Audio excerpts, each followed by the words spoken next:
Boa noite, olá a todos. Estamos aqui reunidos mais um encontro desse livro maravilhoso, Ação e Reação.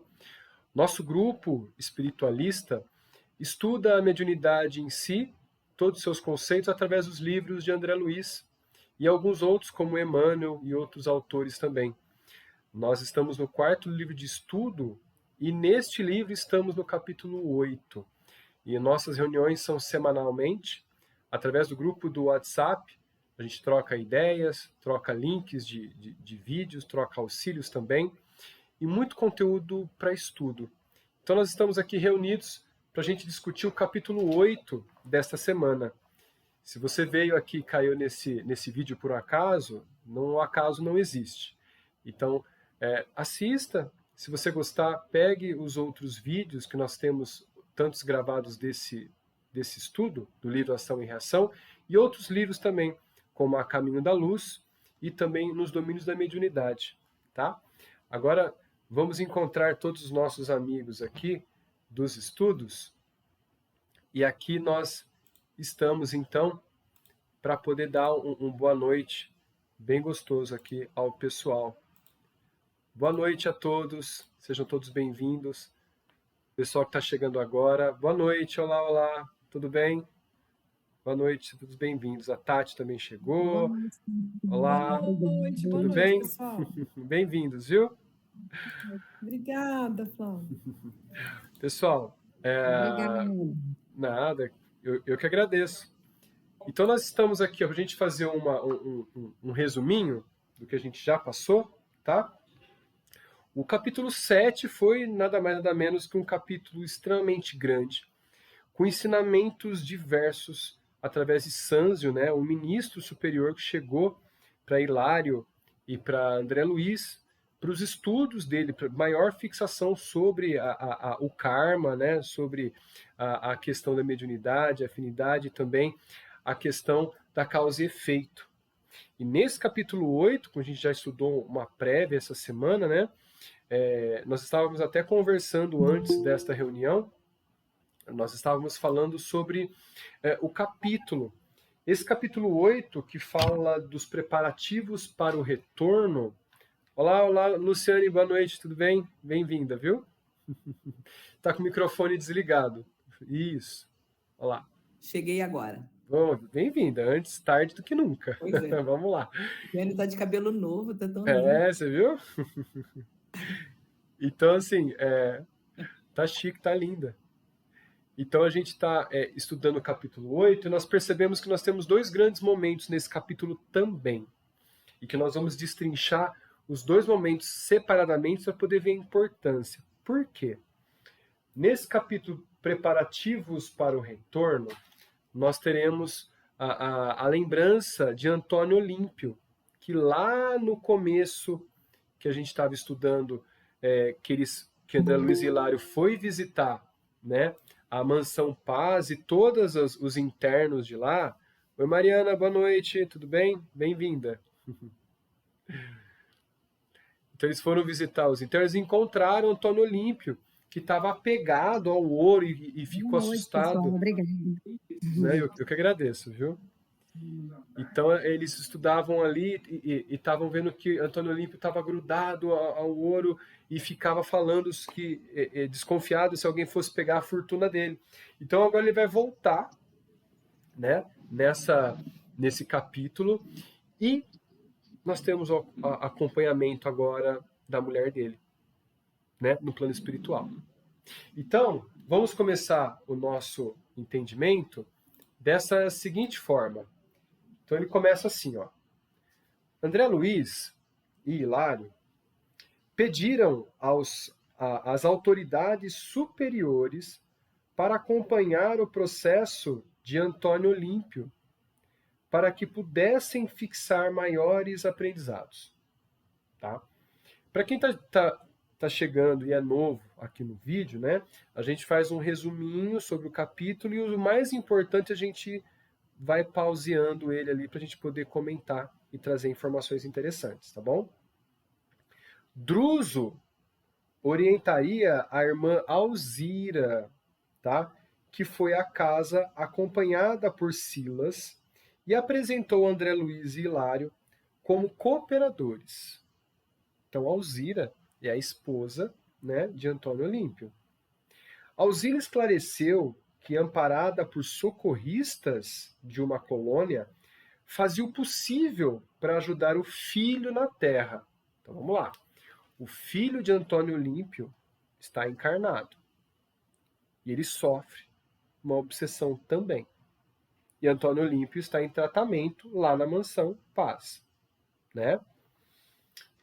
Alzira diz: Luiz, que é o filho dela, se afinava com os tios paternos, se apegando ao ouro com muita intensidade. Bom, vamos relembrar a história? Antônio Olímpio tinha 2 irmãos. E que quando o pai deles morreu, desencarnou, deixou uma grande fortuna para os filhos, para os 3.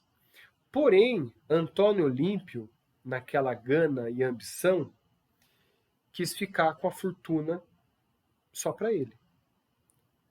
Fazendo com que, num dia de tarde, ele colocou uma substância na bebida dos 2 irmãos e foi passear de barco na lagoa da propriedade.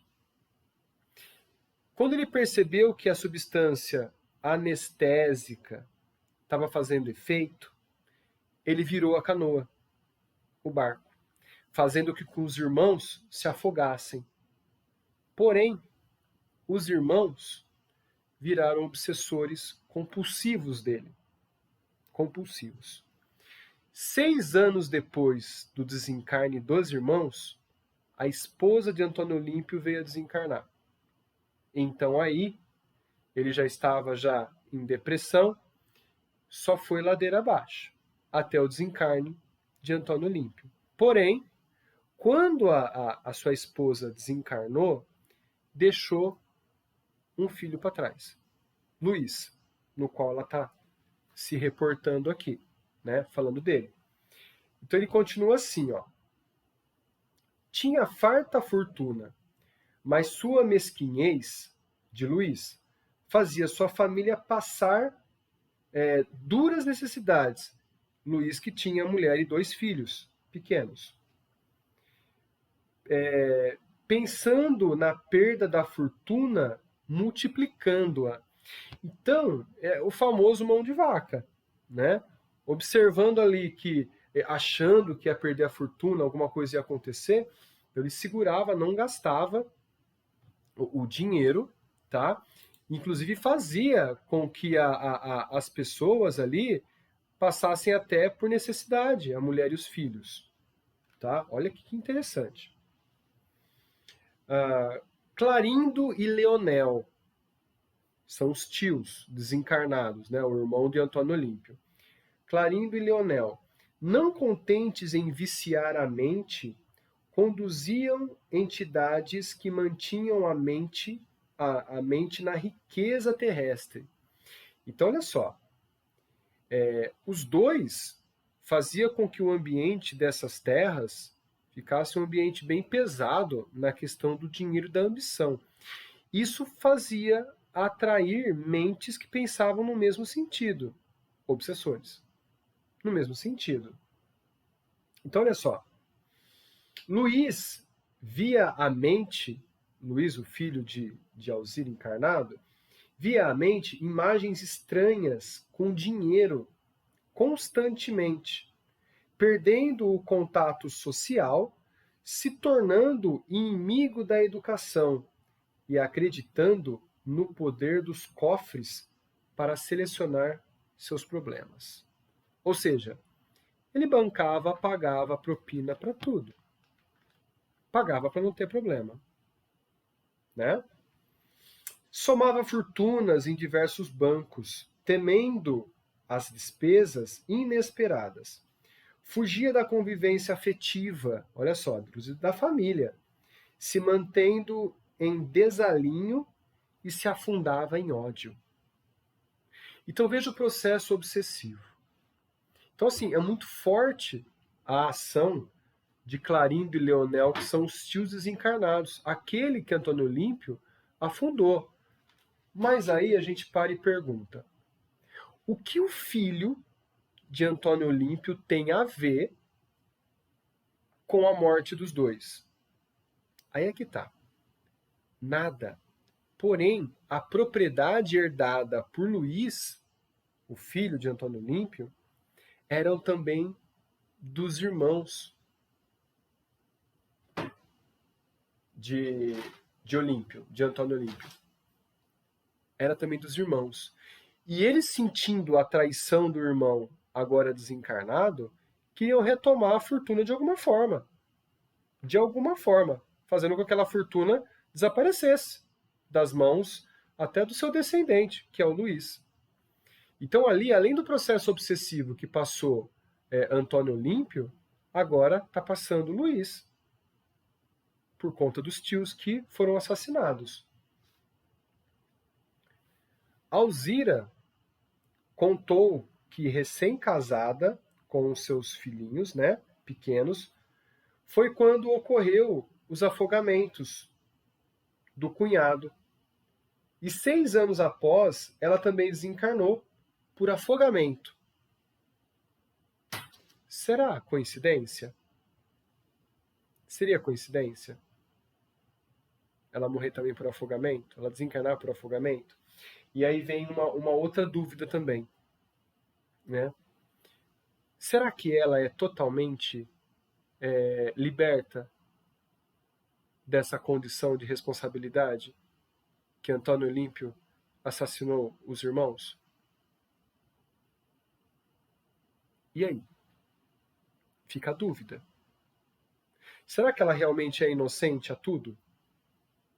Será que ele não maquinava isso e contava para ela?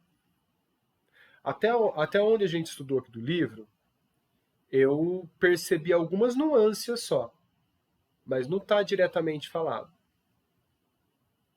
Olha só. Porque parece um pouco estranho ela também morrer por afogamento. Não tem a máxima: não façarás ao próximo que você não queira que faça para ti? Quando Jesus diz, né, não fere com a espada, porque da espada será ferido. É a lei da ação e reação, né? Giane, pode falar, fica à vontade. Eu não tive tempo de ler esse capítulo. Mas, assim, como a gente sabe que nada é por acaso, né? E ela não ia morrer da mesma forma à toa. Então, alguma coisa deve estar em Cristo aí. E assim, ó, nós não estamos aqui julgando o caso, né? Se merecedores ou não. Mas é estranho. Mas fica Porque, sutil. Desculpa. Não, pode falar. Assim, nós não estamos julgando, mas como a gente sabe que existe uma lei de causa e efeito, e que você tem que passar por essa lei, não tem como, e que o acaso não existe, então assim, não é julgamento. É a gente saber que isso é fato. É isso mesmo. É isso mesmo. Então, olha só. Desde então, há 20 anos, seu marido, Antônio Olímpio, vivera nas trevas. Olha lá, nas trevas da obsessão. Tá? Nas trevas da obsessão. Luís, seu filho, agora alcançara 40 anos. Desde então, tentara amparar o marido, mas os cunhados assassinados não permitiam auxílio algum. Apenas em alguns momentos. Por quê? Ela tentava auxiliar o filho, a nora e os seus netos, né? Mas encontrava guerra de energia com os obsessores. Olha só. Olha só. Alzira consultou Silas se a mansão Paz, onde eles estavam, né, poderia proporcionar uma visita ao ex-marido antes de encontrar seu filho nas tarefas programadas. Então, olha só, a Mansão Paz recebeu, lembra, Sanzio, que era o ministro superior, e ali ela estava presente para receber orientações do que fazer. Por isso que ela chegou aqui agora com o André Luiz e Hilário. E o ministro deu orientações, pegou os pormenores, ouviu o que a mansão tinha para falar, né? E começou a orientar eles de como conduzir esse fato. Isso lá no capítulo 5, ou no capítulo 4, se eu não me engano. Desculpa, no capítulo 6, onde o Sanzio se materializou na tela. Tá? Agora, nós vamos lá para o nosso PDF, o nosso livro em PDF, para que a gente possa ler com detalhes, com mais detalhes, o nosso estudo.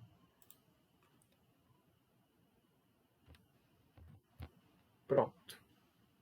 Está aqui. Vamos lá. Olha só. O assistente aqueceu com maior carinho e guiando-la, nós três, até um compartimento que Antônio Olímpio repousava. Ele, lembrando, no plano espiritual, lá naquela choupana, lembra daquele cara, como é que é o nome dele mesmo? Se eu lembro... Ai, esqueci o nome dele. Não vou lembrar o nome dele, já me vem à mente. Mas estava naquela choupana onde ele guardava, aquele cara que era muito alto, parecia um urso, né, de tão grande que ele era. Tá? Avizinhando-se do leito, e ao vê-lo ainda prostrado, em inconsciente, notei que o semblante da nobre senhora acusava visível alteração. As lágrimas borbulhavam-lhe incoercivelmente dos olhos, agora conturbados por imensa dor. Deixa eu colocar aqui, deixa eu aumentar o nosso, isso, ficar um pouco maior para vocês verem. Dá para enxergar tranquilo? Dá para ver? Beleza.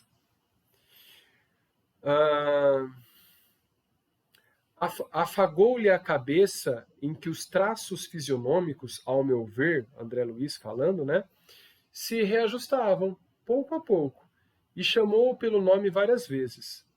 O enfermo abriu os olhos, pousando sobre nós, sem qualquer expressão de lucidez, pronunciando monossílabos desconexos.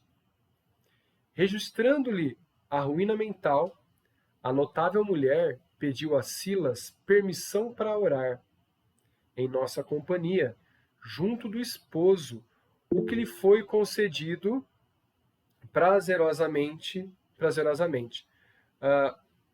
Oi, Tati, tudo bem? Ah, tá, você só respondeu a pergunta, né? Tudo bem. Diante da nossa surpresa, Alzira ajoelhou-se à cabeceira, aconchegou-lhe o busto de encontro ao colo, à maneira de abnegada mãe, procurando conservar entre os braços um filhinho doente. E levando aos olhos lacrimosos para o alto, clamou humilde, segundo a sua fé. Mãe Santíssima. Isso, ó, Beto, ó, obrigado, Beto. Órzio, obrigado. O nome daquela entidade que guardava a choupana, né, que protegia e estava acompanhando a Antônio Olímpio e outros também. Órzio, muito bem, obrigado. E Alzira clamou ao alto, né? Mãe Santíssima, anjo tutelar dos náufragos da terra, compadeça-te de nós e estende-nos tuas mãos doces e puras. Por que eu estou lendo com vocês a oração que ela faz? Aqui vai trazer algumas nuances que eu comentei antes sobre ela e Olímpio, para a gente poder observar, tá? Reconheço, senhora, que ninguém te dirige de balde a palavra de aflição e de dor. Sabemos que o teu coração compassivo é luz para que os que se tresmalham nas sombras do crime e amor para todos os que mergulham nos abismos do ódio. Perdoastes aos que te aniquilaram o Filho Divino nos tormentos da cruz, e além da paciência com que lhe suportastes os insultos, vieste ainda do céu, ofertando-lhes braços protetores. Mãe bondosa, tu que ergues os caídos de tantas gerações terrenas e que saras piedosamente as feridas de quantos se petrificaram na crueldade, lança carinhoso olhar sobre nós, meu esposo e eu, jungidos às consequências de duplo homicídio que nos fazem sangrar os corações. Deu para entender? Olha só. Jungidos às consequências de duplo homicídio que nos fazem sangrar os corações. Eu e ele estamos enovelados nas teias de nosso delito. Embora estivesse ele, sem mim, nas águas fatídicas, enquanto nossos irmãos experimentavam a asfixia mortal, sou-lhe partícipe das responsabilidades e identifico-me associada ao crime, também eu. Acredito que, mesmo que seja uma parcela pequena de incentivo do marido para fazer isso, ou então de não ter-lhe freado os pensamentos, né? Bloqueado as tentações de amontoar fortunas, né? Ela se sente culpada. Olha só, muito culpada, olha isso, tá? Meu esposo, mãe do céu, devia ter o coração envolvido em pesada nuvem, quando se desvairou na estranha deliberação que nos chagou as consciências. Para os outros, poderá ele ser tido como um impenitente que se apropriou de recursos alheios, infligindo a morte aos próprios irmãos, menos para meu filho e para mim, que lhe recebemos os maiores testemunhos de amor. Para outros, será réu diante da lei. Para nós, porém, é o companheiro e amigo fiel. Para os outros, parecerá um egoísta sem direito à remissão, mas para nós é o benfeitor que nos assistiu na terra, com imensurável ternura. Bom, eu vou dizer algumas coisas aqui que eu gostaria de não ser julgado por isso, tá?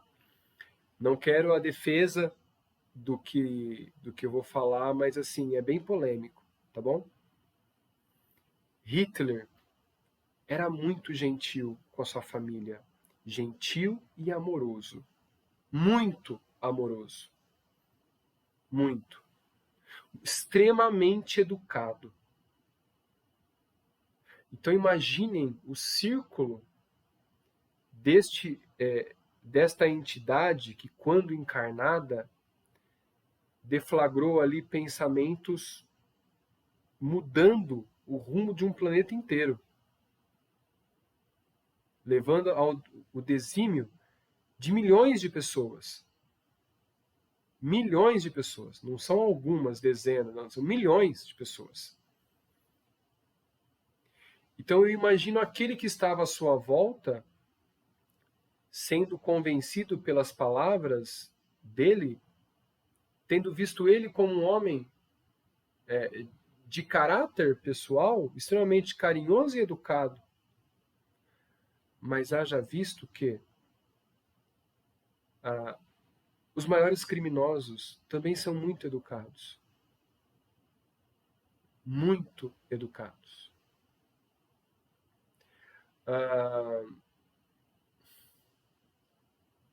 Aquele assassino, Jack Stripador, ele também era extremamente educado e cavalheiro. Extremamente. A gente procurar a história dele. Muito. Bom, não defendendo, mas assim, colocando para aquelas pessoas de intimidade do agressor, não sentem a mesma coisa que as pessoas que receberam a ação ou ouviram a ação acontecer. Somente um comentário. Tá bom? Como não ser egoísta e criminosa também eu, mãe querida, se lhe usufruí os bens e me alimentei do carinho de seu coração? Como não ser igualmente responsável na culpa, se toda a culpa dele se prendia ao propósito, embora louco, de assegurar-me superioridade em minha condição de mulher e de mãe? Olha só. Advoga-nos a causa, mediadora celeste. Faza-nos voltar junto à carne em que delinquimos para que possamos expiar nossos erros. Concede-me a graça de segui-lo como servidora contente e agradecida, religada a quem devo tanta felicidade. Reúne-nos novamente no mundo e auxilia-nos a desenvolver com lealdade o valor àquilo que roubamos. Não permitas, anjo divino, que venhamos a sonhar com o céu antes de resgatar nossas contas na terra e ajuda-nos a aceitar dignamente a dor que reedifica e salva. Mãe, atende-nos. É uma oração tão forte, tão forte, tão forte, né? Que faz pensar. Agora, revendo pela terceira ou quarta, não me lembro quantas vezes eu revi esse capítulo para poder tirar o melhor entendimento, percebo que a falta que ela sentiu é de não tentar segurá-lo, não perceber a situação para poder contê-lo de alguma forma, né? Aí ela só termina, né? Estrela de nossa vida, arranca-nos da escuridão do Vale da Morte. A escuridão do Vale da Morte é tão assim pesado que a escuridão é a culpa. E o Vale da Morte é o mundo dos espíritos no umbral. Olha só. Então ela está implorando uma reencarnação para que pudessem voltar para ressarcir os seus débitos. E aqui a gente volta, né? Ao nosso... Isso mesmo, Beto. Você quer abrir o microfone para falar aí, Beto? Olha, ele colocou assim, ó. Um pedido de nova oportunidade de encarnação como saída do Vale da Morte, mas ela pensa de forma coletiva. Faz o que possamos refletir e tentar corrigir os erros já desta vida. É isso mesmo. É isso mesmo. Refletir sobre a nossa condição. Giane, pode falar, fica à vontade. E assim, porque ela se sente culpada, apesar dela não ter executado, né? Mas ela sabia que ela poderia ter cortado. Giane, mutou o seu microfone sem querer. Isso, repete de novo, por gentileza. Deixa eu ver. Acho que ainda não. Ele tá mudo. Tá mudo ainda. Liga no aplicativo. Tá fechado dela. Tá fechado. Pronto. Isso, agora voltou. Pronto. Boa. Mas assim, que ela se sente muito culpada, apesar dela não ter executado, mas ela teve conhecimento e ela teve o livre-arbítrio de escolha, que ela podia ter detido ele, né? E o que é mais interessante, assim, ela sabe que o que ele fez foi por amor a ela e aos filhos. Então, ela quer esse resgate não só para ela quer esse resgate junto com ele. Né? Porque, no fundo, ela ama, né? E o amor não desiste de ninguém. Então, ela sabe, ela tem consciência do seu delito, né? Do quanto isso pesou. Talvez tenha mais do que ele, né? A consciência mais do que ele, né? Desse sentimento de culpa. E ela quer esse resgate para ambos. Isso é muito bonito. O acompanhamento, né? Porque ela sentiu o pesar de que ele fez isso também não só por ele, mas também por ela e pelo filho. Pois é, então assim, não é justificando nem julgando, mas tem as atenuâncias, né?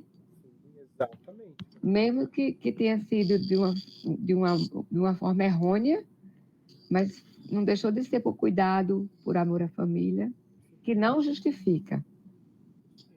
Mas, enfim, é como se assim, você tem que ter cuidado com a verdade do outro. Aquilo é a verdade dele. Né? Ele acredita que estava fazendo certo. Então, a gente tem que ter muito discernimento.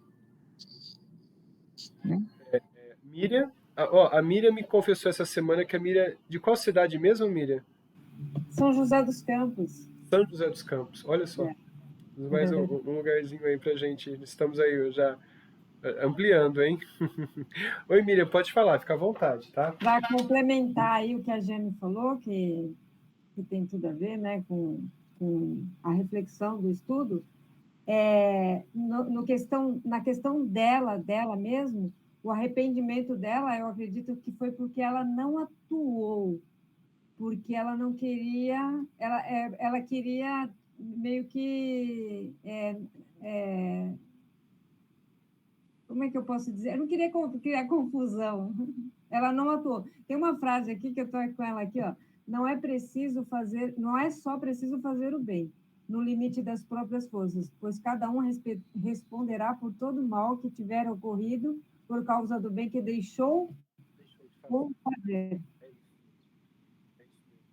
Sabe que essa frase acompanha no dia a dia, né? E tem coisas que a gente deixa assim e fala, meu Deus, será? Beto, pode falar, fica à vontade.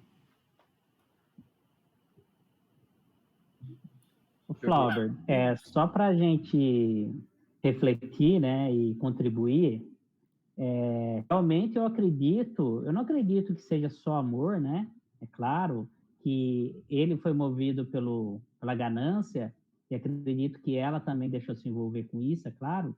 Mas se a gente transportar isso para a nossa própria vida, né? É claro que os problemas que a maioria se envolve não é nesse nível de assassinato e tal, mas quantas vezes nós não lidamos com essas situações, né? Que um filho fez uma coisa errada, né? E você tem que ir lá falar, ou você conta a verdade para o diretor, ou passa a mão na cabeça do filho, né?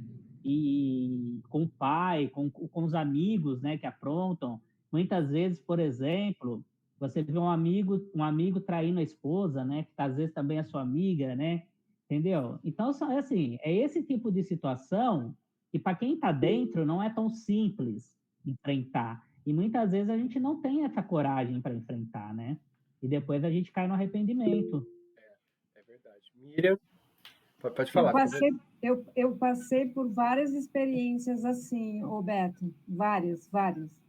E na época eu achava que eu estava fazendo certo, mas agora com mais mas o que acontece, eu acho? A gente não tem preparo para a gente fazer um movimento do bem ali, porque a gente vai causar um desconforto danado. A gente não tem entendimento. Hoje, por exemplo, com todo o estudo que eu fui buscar, né?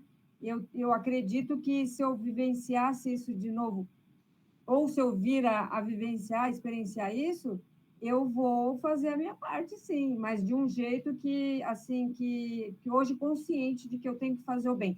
Não só para a pessoa que está sendo traída, mas para a pessoa que também está traindo.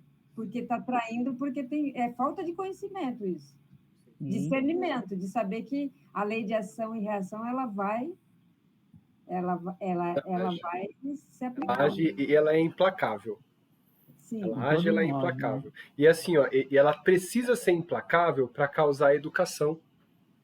Porque a gente está aqui para educar o espírito, né? Então, se a gente não aprender atingindo a nossa moral, a gente não vai aprender, né? Oi, Lu, fica à vontade, pode falar. É o seguinte, eu acho assim que ficou muito claro também, vamos pôr no caso dela, né, saída de outras partes, é que, por exemplo, se eu estou com alguém que ganha a vida de um modo escuso e eu sei, eu sou cúmplice. Porque eu aproveito daquilo, o único jeito de eu não ser cúmplice é dizer, desse dinheiro eu não vivo. E ninguém faz isso. É muito difícil ver alguém abrir mão do conforto sem querer, tipo assim, não fui eu que fiz, o dinheiro está aqui, né?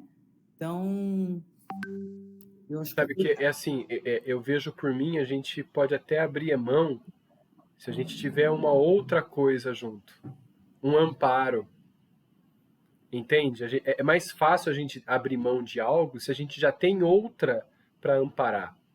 Não outra pessoa, uma outra coisa. Sim, Por exemplo, é mais abrir mão. fácil, mas não necessária, né? Você pode dizer não e tocar a tua vida. Mas eu acho assim, poucos fariam isso. E não é questão de roubo só, não. A pessoa, ela se prostitui em qualquer trabalho, né? Em qualquer trabalho ela se prostitui por muito pouco. Então, se o outro usufrui desse do lado sabidamente, é um cúmplice. É essa culpa que essa coitada carrega, né? Quem quer falar agora? A Miriam, a Tati. Deixa a Tati falar. Obrigado. Tati, fica à vontade. Obrigada, gente. Não, eu só ia falar que a gente vê tantos casos assim em sessão mediúnica, né? Tantas situações semelhantes, não é? E aí abre as telas e mostram, né? O que foi a vida, né, da pessoa. Não lembra, né? Os espíritos às vezes não lembram e estão tão perturbados, né? Então, eu já ouvi várias vezes na sessão mediúnica casos semelhantes, né? Como a gente aprende, não é? Eu falo, gente, o que eu aprendi já em sessão mediúnica, a gente lê nos livros, a gente não consegue, né? É riquíssimo o aprendizado. Ele é intenso, ele é forte demais, né? Ele é forte e intenso, porque na hora ali gera, você sente a energia do ódio, você sente a energia da tensão, e quando há a rendição, né? A pessoa cai em prantos e você também sente aquela enxurrada de sensações, emoções e energia que chega até você, né? É muito intenso, né? Uma montanha-russa de coisas, né? Exatamente. E os médiums, eles conseguem ver, né? Muitas vezes a gente vê muita coisa. Obrigada, viu, Miriam, por ter cedido a palavra. Mas eu vou complementar, eu posso complementar? Fica à vontade. É muito forte e a gente não só vê, a gente sente. Tem uns que vê e tem outros que sente. Eu acho assim, a mais forte é o sentir, porque você é esponjinha, você está trazendo para você. O sentir, acho que é o mais forte. Eu preferia ver do que sentir. Mas, enfim, isso daí também pode ser um egoísmo meu, né? Porque a gente absorve, eu hoje aprendi que a gente absorve para ajudar. Mas a gente tem que transmutar, não pode deixar na gente. E só né? para... Porque muitas das vezes acontece isso, você não entende, e o que você faz? Só para finalizar, você pega a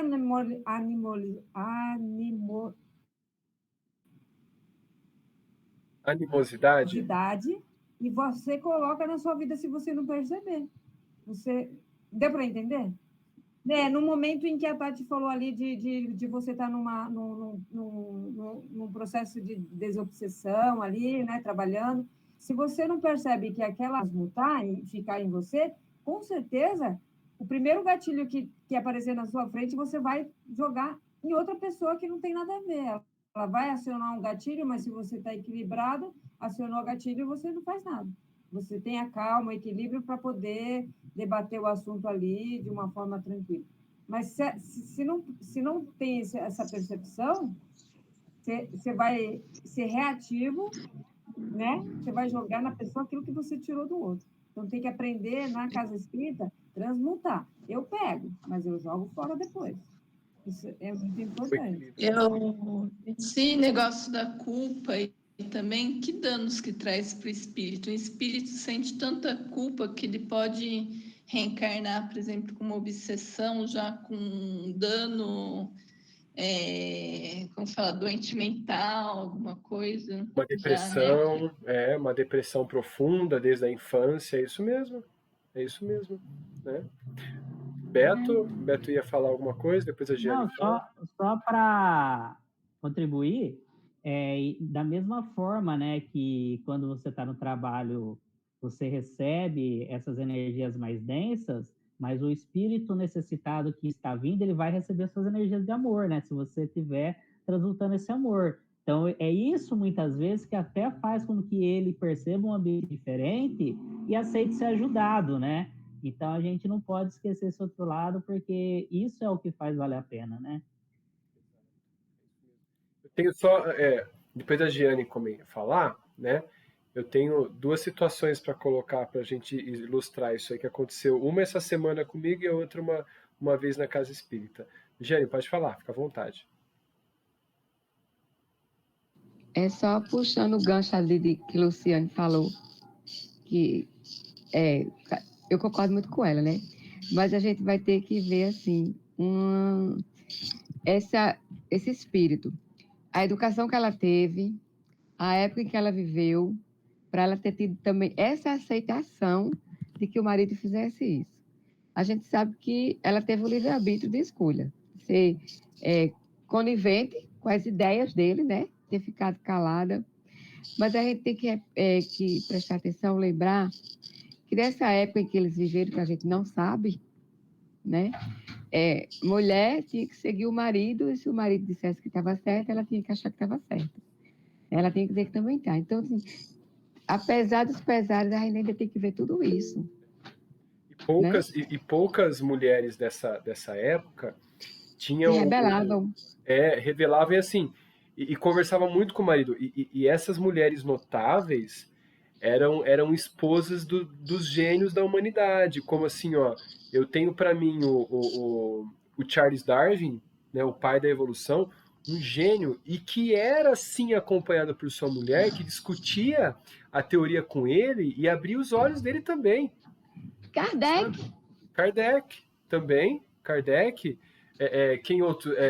Einstein, que conversava bastante com a sua esposa também ali, que era prima dele e tal ali, né, viveram um tempo juntos ali. Então, assim, mulheres fantásticas que debatiam, mas são seres que não eram desse planeta. Pois é, então a gente entender que uma série de coisas que a pessoa tem que ver. Aí a gente acha que, assim, é minha opinião, eu posso estar errada, entendeu? Eu posso estar erradíssima, mas é a minha opinião. E assim, ela ainda se sente muito culpada, quer dizer, a consciência dela despertou muito mais do que ele, né? É tanto que ela está ali rogando por ele, para socorrê-lo também. Então, ela está pedindo socorro para ela, porque o auto de consciência dela é muito maior do delito que foi causado por ele, e por ela por ter silenciado e aceitado. Né? Enfim. E o estudo vem trazer para a gente uma visão que a gente precisa, quem não tem ainda, que eu já cheguei nessa visão já, de enxergar dessa forma, que eu falo assim, ela é uma mulher também sensacional mesmo, porque ela vai pedir para voltar para ele, eu estou dando spoiler já, ela vai pedir para voltar com ele, entendeu? Então é sensacional isso, tem gente que não, fala assim, Deus, deixa esse urubu aí voar para outros campos. É porque não deixa de ter um amor aí. É verdade, tem o amor. verdade. Tem um amor. Eu vou. Ou é é um amor incondicional, digamos assim, Pois não é, porque ela. necessariamente um amor que Não, eu estou falando desse amor condicional, porque ela está se vendo como um espírito que precisa de socorro, mas que ele precisa muito mais do que ela. Então, venha Amor e comigo. renúncia. Amor e De renúncia. renúncia, isso. Isso mesmo. a mulher sempre avança mais rápido do que o É homem. Amor muito demais. mais, muito mais, muito mais. Ó, tem duas situações para a gente poder, poder comentar. A primeira situação foi aconteceu essa semana, né, na escola, infelizmente, ou felizmente. Eu falo que as piores coisas assim que acontecem servem de lições, a gente precisa passar disso para abrir os olhos de quem está envolvido, né? Então aconteceu um fato na escola onde eu leciono, e aí os pais queriam conversar com os professores. E o aluno estava já dando um probleminha, ele não dava problema, um aluno inteligente, tudo mais ali e tal. E quando chegou na mesa, estava de frente ali com 8 professores, né? Eu e mais um coordenador, e o coordenador superior geral estava na mesa, e vem falar dessa responsabilidade, que a gente precisa também falar algo, né? E ter o cuidado como falar, quando falar, né? De que forma atingir.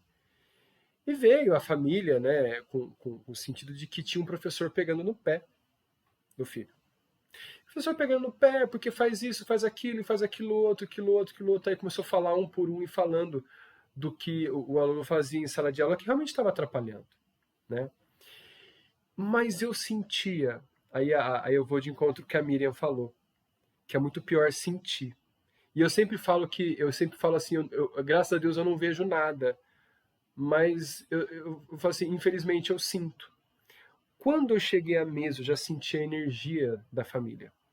E é muito ruim, porque é uma energia de medo e raiva ao mesmo tempo. Sabe? Eu falei, meu Deus, vai acontecer alguma coisa estranha aqui que vai dar ruim, não vai dar bom. Mas aí uma coisa me tomou de uma força tão grande desse ódio deles, bloqueando em mim, para fazer o meu papel de mediador também, como é o papel dos professores, mediar, preservar e orientar, né? Foi falado o que estava acontecendo realmente e do equívoco, né, que a família estava cometendo com o professor. O professor vem de outra cidade, acorda às 5 da manhã, ou até mentira, acorda menos, acorda às 4h15 da manhã, que ele comentou comigo, né, cidade vizinha aqui, Matão, e que vai dar aula aqui em Araraquara, né? E eu disse, não é possível que os professores acordam às 5 às 4 da manhã para pegar no pé de alguém, né? E a família me olhou com uma cara muito estranha, e foi ali que começou já a amolecer o coraçãozinho. E aí um fala daqui, um fala dali, e amoleceu, e aí ficou tudo na paz, né? Então foi daí essa necessidade de orientar, mas também de apaziguar também. Nós também temos esse dever, já que nós conhecemos um pouco sobre a espiritualidade e a ação e reação. E o outro fato foi de que uma vez a Clara estava presente, eu acho que a Clara estava, eu comento muito sobre isso, porque isso me marcou demais. Sempre um rapaz ele tinha a obsessão, e quando chegava na vez dele de tomar passe, a entidade pegava, incorporava e lhe dava um trabalho.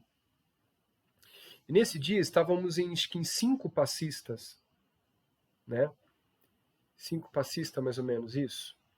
E 3 homens, né? Eu e mais 2, e mais 2 ou 3 mulheres, não me recordo como, acho que a Clarinha estava presente, sim. E aí a entidade começou a dar um trabalho, e essas 5, 6 pessoas não conseguiam segurar o rapaz. Quer dizer, a entidade. E eu estava ainda em desenvolvimento, estou em desenvolvimento o tempo todo, mas eu ouvia uma voz lá no fundo, assim, que era, acho que a mãe dele. Falava assim, com amor, segura com amor. No início, estava fazendo tanta força para ele ficar sentado numa cadeira com o braço, assim, que tinha 3, 4 pessoas numa mão e tinha 2, 3 na outra, e eu estava nessa mão, que tinha menos pessoas. E que eu ouvia assim, com amor. E na hora, me veio esse sentimento lá de dentro, e eu não forcei mais, eu tirei a mão e só coloquei, só apoiei em cima, não coloquei força. Ele não conseguia se mexer. sabe? Não foi a minha força, foi o amor superior ao ódio, sabe assim? E nisso, e começou a se conter, o pessoal fez a oração, fez o que tinha que fazer, foi ajudado o obsessor, isso me marcou, sabe? A cena, a força que o amor tem, né, sobre tudo. Isso foi muito bonito, isso me marcou e me deu uma grande lição. Miriam, por favor, pode falar. Ô, professor, isso que você está falando vai reverberar, porque na quarta-feira eu participo de um estudo do livro de médiuns e foi feita uma pergunta durante o estudo exatamente sobre isso e eu vou recortar essa parte que você falou e mostrar para a pessoa, que ela falou assim, ela perguntou assim, dentro da câmera de desobsessão, como que a gente faz com um espírito assim? O que eu faço? Como que eu faço? E eu na minha intuição, eu respondi exatamente isso para ela. Eu falei para ela assim, não tem outro jeito, a não ser com amor. O que você fizer ali, você faz com amor. Acolhe, tem a resignação, né? Tem a benevolência, porque nós não somos perfeitos, e tem a paciência. Porque a luz dele pode ser, desse obsessor, que ainda não chegou do entendimento. De repente, não abriu-se a tela mental e viu o passado, que ele foi o agressor, que nem a Tati comentou, né? E de repente, os orientadores da mesa mediúnica fazem com que ele volte ao passado na sua própria tela mental e acabe revivendo isso. Aí na hora, é um pranto de arrependimento, né? Beto, pode falar. O Flauber, temos diversos na literatura espírita, né? Sempre que a gente encontra alguma situação onde os espíritos benfeitores estão frente aos irmãozinhos menos evoluídos, em fase agressiva, né? Então, tem até um exemplo no livro do Divaldo lá, a Transição Planetária, né? Tem um grupo realmente armado, né? Com aquelas armas plasmadas no mundo espiritual, que para os espíritos ainda da mesma vibração dele funciona como arma mesmo, né? Mas esse amor que você colocou, que é fantástico esse exemplo que você deu, ele é tratado como autoridade moral, né? O amor leva a autoridade moral dos espíritos superiores. E essa autoridade moral faz com que eles fazem o mais truculento espírito sombrio se desmanchar em lágrimas na frente deles na hora que eles oram, né? Então é uma coisa que a gente precisa aprender, principalmente aqueles que querem trabalhar nas câmaras de desobsessão, né? A gente precisa aprender muito isso, né? Exatamente. Pessoal, vamos, a gente não vai se estender muito hoje, que acho que deu redondinho, mas vamos, a gente já vai fechando os nossos pensamentos, tá bom? Miriam, depois a Clarinha fala.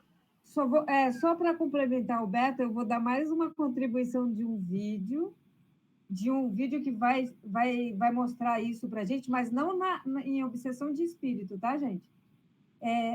Desobsessão de encarnado. Então, assim, é para deixar gravado aqui que eu vou fazer isso e eu vou colocar no grupo para vocês assistirem esse vídeo que vai tocar todo mundo e vai ser, assim, transformador dentro desse debate aqui. Ótimo. Aí durante depois passa o link para mim, Miriam, se possível, eu coloco na descrição do grupo. Na descrição do vídeo que vai lá para o YouTube. A gente vai subir, já sabe, com o link também. Tá bom? Clarinha, fica à vontade. Por mais erros que nós cometamos, a gente tem que pensar que todos nós somos imperfeitos, não é? Quando nós recebemos um irmão na desobsessão, a gente tem que ter o respeito, o carinho e a consideração com ele. Ele está sofrendo. Ele pode ser um espírito imperfeito? Sim, mas nós também somos. Então, respeito, porque muitas vezes eles nos dizem, você não sabe com quem você está falando. Realmente a gente não sabe, a gente só sabe que é um irmão.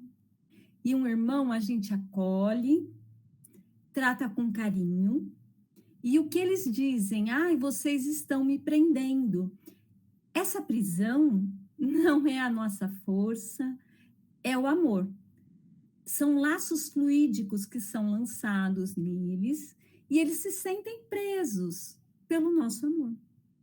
Então, era só essa contribuição que eu queria dar mesmo, porque como eu trabalho, né, em desobsessão, e a gente está sempre, né, vendo tudo isso, então, tá bom, gente? Obrigada. Ai, dá uma saudade de voltar. Ai, volta! Eu Dá sinto uma uma saudade de saudade, você, volta! sempre falo, uma saudade de voltar. Vamos se organizando aí, a gente Estamos volta. eu, William, da mesma Sim. forma, lá, vamos lá. Tô Vamos te lá, vamos ver se a convidando. gente se organiza para voltar aos pouquinhos. Mas que dá uma saudade, dá. Pessoal, ó, eu não vou continuar mais, a gente está estendendo já há bastante tempo do nosso vídeo, tá? Então fica um vídeo muito grande, o pessoal lá do YouTube, tá bom? Então a gente pode já ir fechando, né? Agradecendo aqui toda a contribuição de todo mundo que está presente, tá? E a gente já vai para essa tela final aqui para a gente poder agradecer, tá? Então aqui, ó, a você que acompanhou o vídeo até aqui, que está em casa aí, muito obrigado pela companhia. Se você gostou, compartilha com quem você acha que deve assistir, pessoal da Casa Espírita que você trabalha, ou do terreiro da Umbanda, do Candomblé, não importa, tá? O importante é a gente estar levando o conhecimento aí a pessoas que estão auxiliando nesse trabalho espiritualista, tá bom? Se você gostou, tem os outros vídeos do nosso canal também, outros estudos, tá? E a gente se vê aqui na próxima semana, então, pra gente mais uma etapa, assim, a parte 2 desse capítulo 8, que tá maravilhoso. Bom, muito obrigado, até a próxima.